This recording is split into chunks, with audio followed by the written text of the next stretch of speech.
Hello ladies and gentlemen, welcome back to another video. In this video we're going to be reacting to 5 reasons you shouldn't mess with the USA. Now this is actually recommended by one of you guys in the comment section down below, one of my previous videos. I forgot your name, so I do apologise. But yeah, without further ado, let's get it on with this reaction. The collapse of the Soviet Union in the early 90s left the United States as the sole superpower in the world, and it's never looked back. In all aspects. As I have realised from that military comparison video, the United States, especially that video that I watched about could the United States take over Britain, definitely realised they are incredibly big and we do not stand a chance. Of the world, the United States is indeed a superpower, especially when it comes to its military might, which is unsurpassable in its strength, technological superiority, operational capabilities, and power projection across the globe. In this video, we'll take a look at the 5 top reasons why you wouldn't want to go against the US military establishment. The United States Air Force is the strongest in the world, not only in the number of operational aircraft, but also in technological superiority.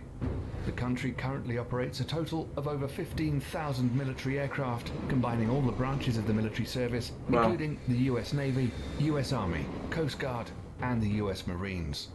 As of 2017, the US Air Force alone has a fleet of over 5,300 aircraft, 406 intercontinental ballistic missiles, and 170 military satellites, greater than any other country in the world.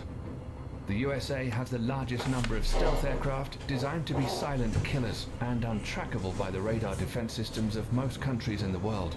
Some of these stealth aircraft include air superiority fighters such as the F-22 Raptor and the F-35 Joint Strike Fighter, heavy bombers such as the B-2 Spirit.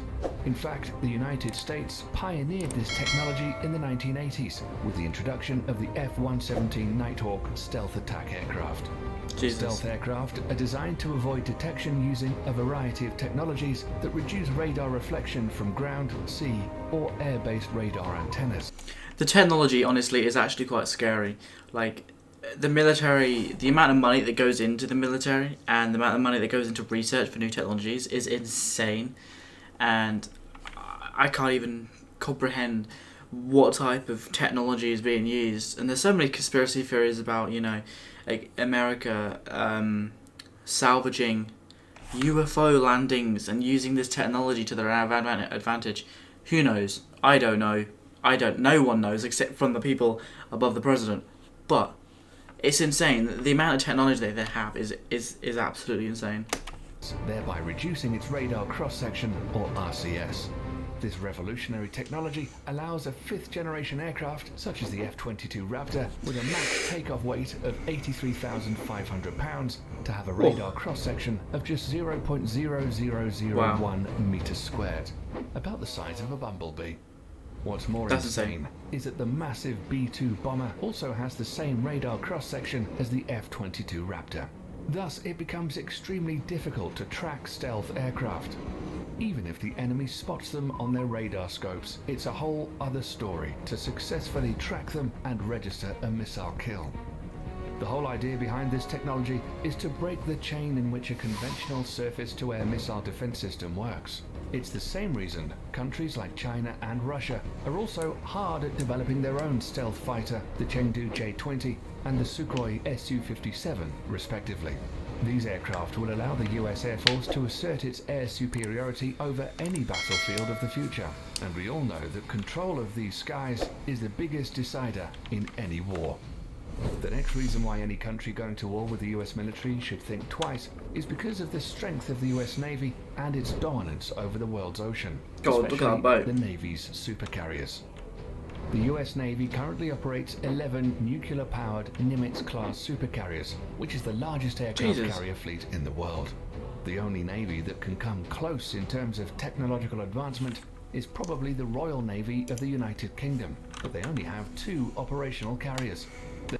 So we are kind of close, but nowhere near. The Nimitz class of carriers has a displacement of over 100,000 tons and can carry a complement of up to 70 aircraft. They're literally a floating small town in the ocean with its own airport. The Nimitz-class carriers in themselves are extremely potent offensive weapons, but the way they operate in what is called the carrier strike groups makes these ships even more deadly. A carrier seldom deploys alone.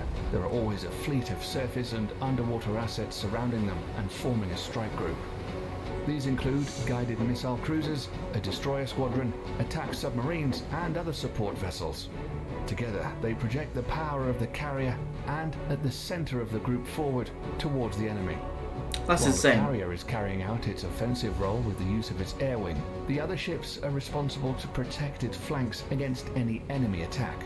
This combination of offensive and defensive strategy makes the US carrier strike group almost impenetrable. The United States Navy maintains 9 such carrier strike groups, 8 of which are based in the United States and 1 that's forward deployed to Japan.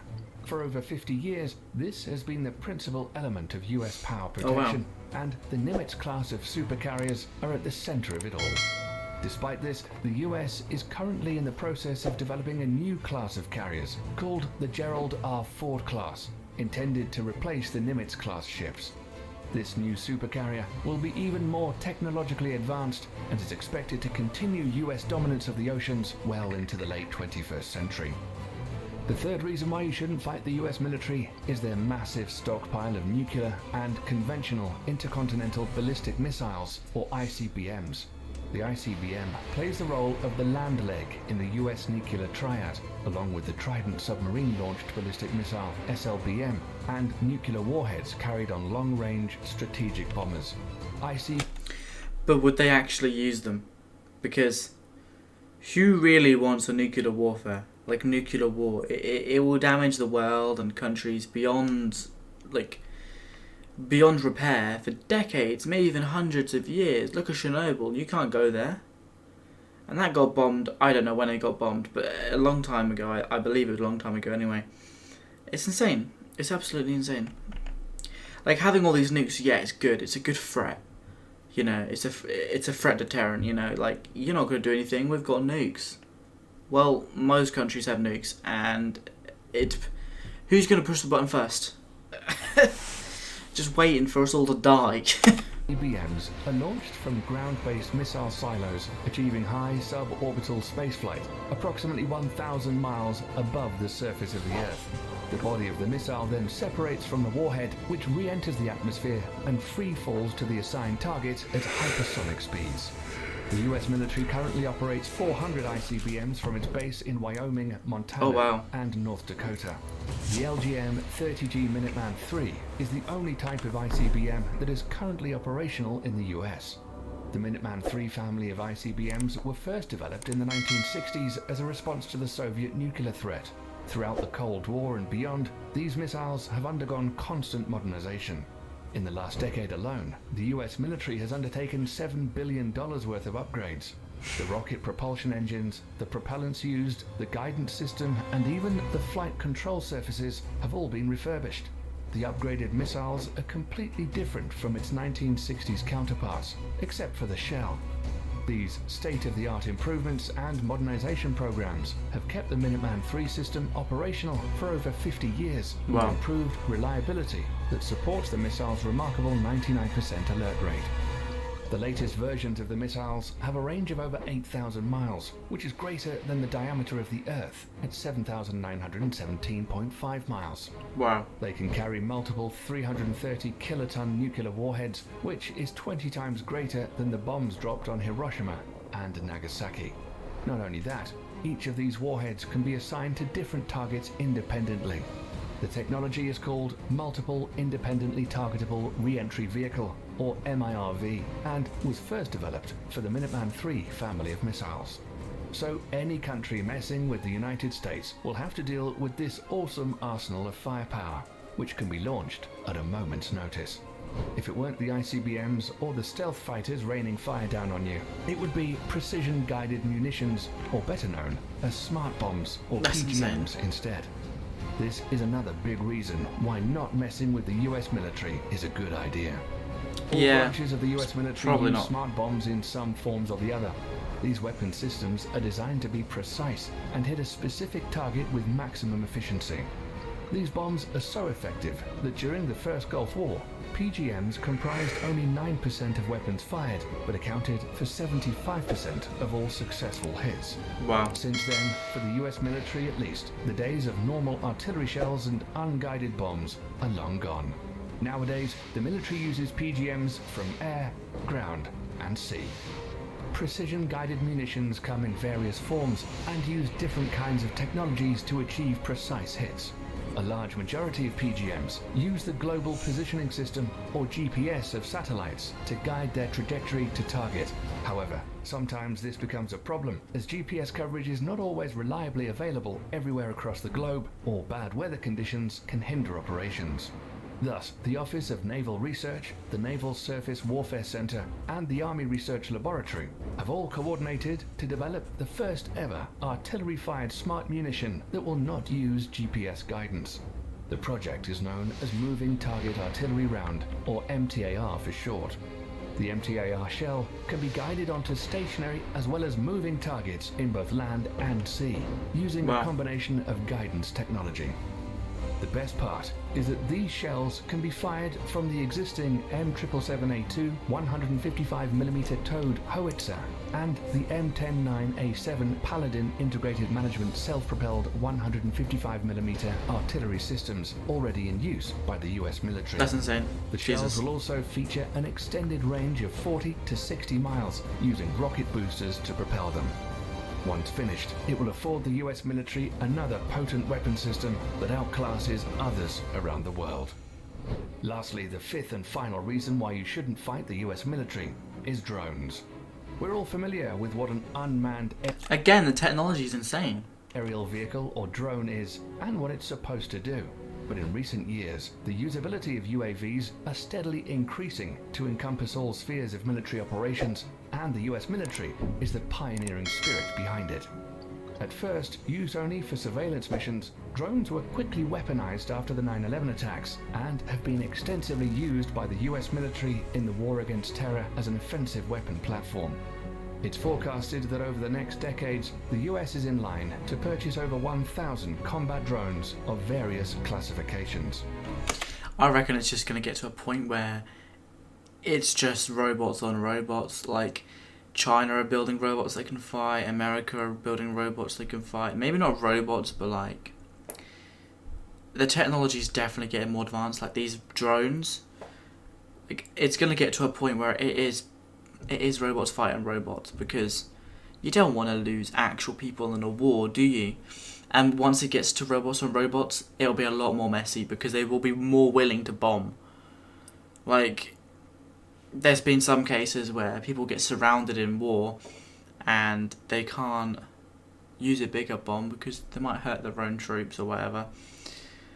But if it's just robots, you know, just blow them all up. I don't know, I could be waffling, but I just think it's just going to become crazy. It's just going to become absolutely mental.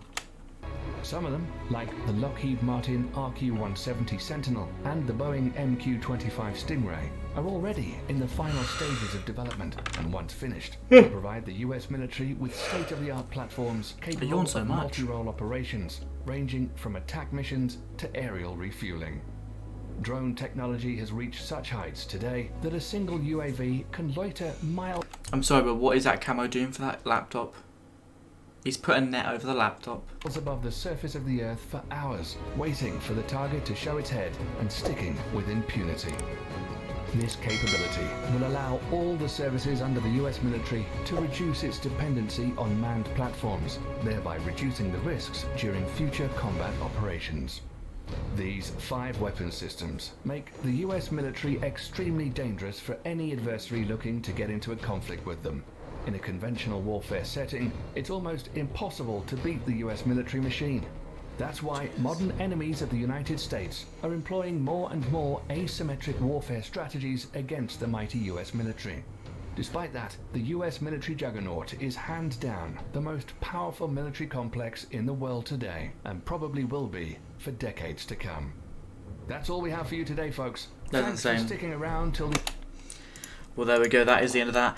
If you enjoyed this video, don't forget to leave a like and a comment down below. If you want me to react to anything else, then be sure to leave it in the comment section down below. I do read the comment section down below, so if there's something, I'll definitely check it out, and I'll probably react to it as well, so yeah. But yeah, if you guys did enjoy this content and would like to support my channel, it would be absolutely amazing if you could hit that subscribe button, hit that notification bell so you know exactly when I upload next, which at this point is every single day, guys. So there is no shy of content here, and I'm really close to reaching my goal, which is reaching 1,000 subscribers. And again, it would mean the absolute world to me if you guys can just come together, help out. It'd be amazing. But yeah, I hope you're all having a splendid and great day, and I'll see you guys in the next video. Bye.